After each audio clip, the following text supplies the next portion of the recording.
watching Fox 61 Morning News.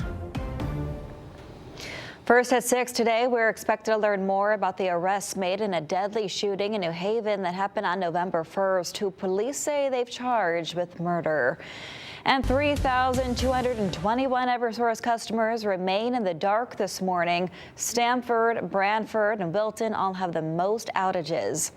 We are in a weather impact alert for a cold and windy day. Good morning, happy Tuesday, and thanks for being here on Fox 61 and Fox 61 Plus. I'm Bridget Fiorlo.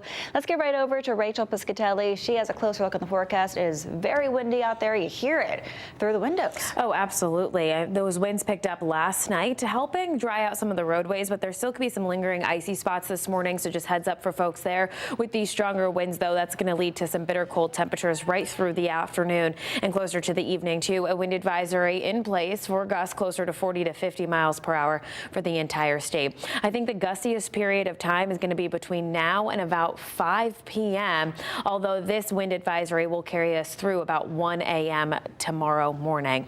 So looking at our satellite and radar picture now, we are mostly quiet. No weather issues there, but it is much colder out there now at 6 to 16 degrees colder than this time yesterday. So our temperatures are sitting in the 20s to near 30, around 26 in Norwich, 31 in New Haven, and 21 in Torrington. But when you factor in these strong gusts that are close to 30 to 40 miles per hour, we're gusting close to 37 in New Haven, 22 Norwich, as well as in Groton. It's taking that real feel down to the teens and single digits this morning. So it feels like 8 degrees right now in Torrington, it feels like 9 in Windsor Locks, and it feels like 16 degrees in Norwich now. So moving on forward, temperatures are going to actually hold into the 20s for much of the day. They're not going to get much warmer than this around here. And when you factor in that stronger wind gust, it's going to feel like the teens for most of it. 30 degrees, the high temperature in Wallingford today, 32 in Brantford, and in southeastern Connecticut in the lower 30s as well.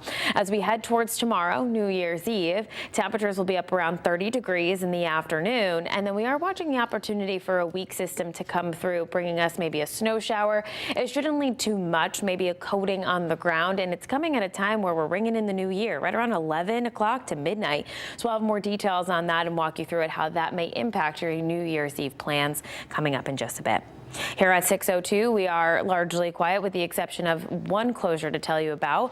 This is over in the Glastonbury area on Route 94, Hebron Avenue. It is blocked between Cricket Lane and Pembroke Terrace. Just heads up for folks there.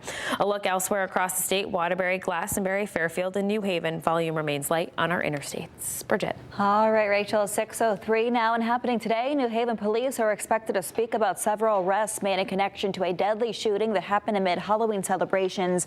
This is part of the video you're seeing here. Fox 61's Priscilla Meza is live from where the press conference is happening later on today. And Priscilla, what are you learning ahead of that announcement?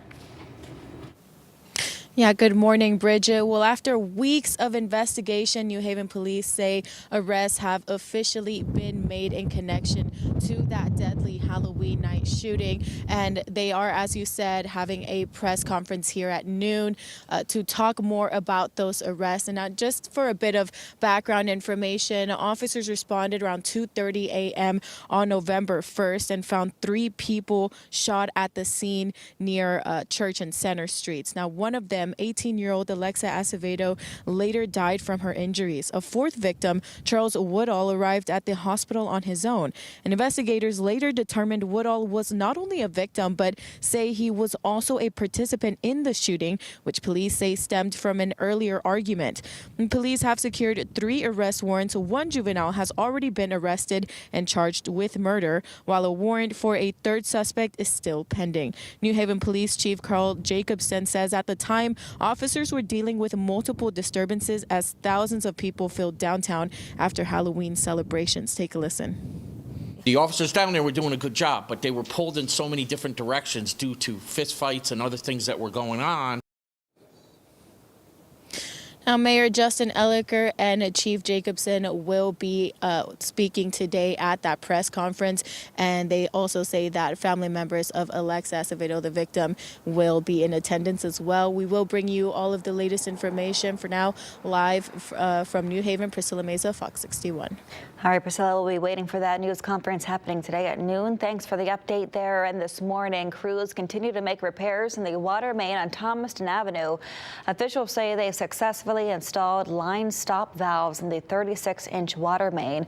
Now crews have begun work to replace damaged sections of the pipe and eventually get that road back open. They also say the work being done will help lessen the impact of any future breaks, and they say it isn't just a patch-up job. It can always happen again. I mean, you can always have a catastrophic break somewhere. All we can do is try to mitigate how we will handle it if it does happen. You do whatever you can to lessen that risk, and that's what we're doing. Crews also repaired a leak in the emergency stop valve that was put in during the initial break. City officials say it could take up to 10 more days to reopen the road if the weather cooperates. Officials in Waterbury say the driver of a car hit a tree. It happened yesterday afternoon on Bunker Hill Avenue and Ardsley Road. Police say the 41-year-old man is in critical condition. 2 passengers are also in the hospital, but with minor injuries. Anyone with any information is asked to contact Waterbury Police or Crime Stoppers. You may remain anonymous. And also in Waterbury, police are still on the lookout for a driver after a deadly hit and run. Officers say Sabrina Starkey was hit and left in the road around 9:15 Sunday night on Reedville Drive. That's right near the Waterbury Plaza. The driver took off before help got there. Police say Starkey died at the hospital. Investigators are now urging anyone who saw or heard anything to come forward. Hartford firefighters battled a basement fire yesterday morning at a multi-family home on Mann Street. That's in the city's Berry Square neighborhood. This happened just after 8:30. Fire crews got there to smoke billowing from the 2.5-story building. Thankfully, no one was hurt. The Red Cross is helping anyone who is without a home this morning. And we are getting a closer look at a vacant building in Hartford that was destroyed by a fire. This fire happened over the weekend on Franklin Avenue. Environmental Services says multiple sides of the building collapsed during the fire, with one side falling onto another building. No one was hurt in this incident either. 6:07 now. One Connecticut woman is holding on to hope that her big sister is somewhere out there. Her 4-year-old sister at the time and her mom were last seen leaving a store in Hartford nearly 3 decades ago. Her mom was later found dead in New Jersey 1 year later, but her sister was never found. Fox 61's Kate Pattyfoot has the latest on the case.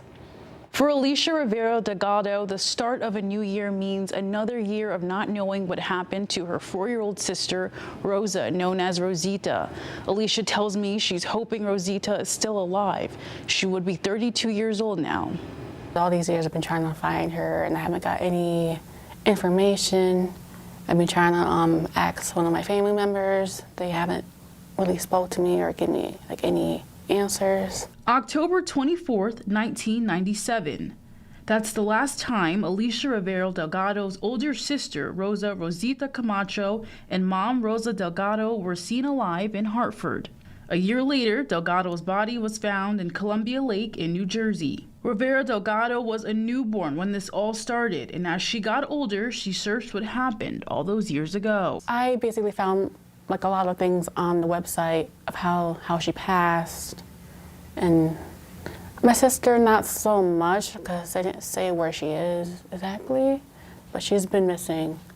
But I know how my mom passed. Her mom was found in the lake, but her head and hands were cut off. She says her family doesn't talk about her sister and mom much, and that bothers her. I want to know about my mom, what happened. I want to know about my sister, because it's my mom, it's my sister. I wanted to make memories with them, but it's kind of too late. In 2016, the FBI investigated a home in Cromwell that they believed to be connected to the unsolved murder and missing persons case. Former Hartford police officer Julio Camacho, Rosita's father, was named a prime suspect in the case but was never charged.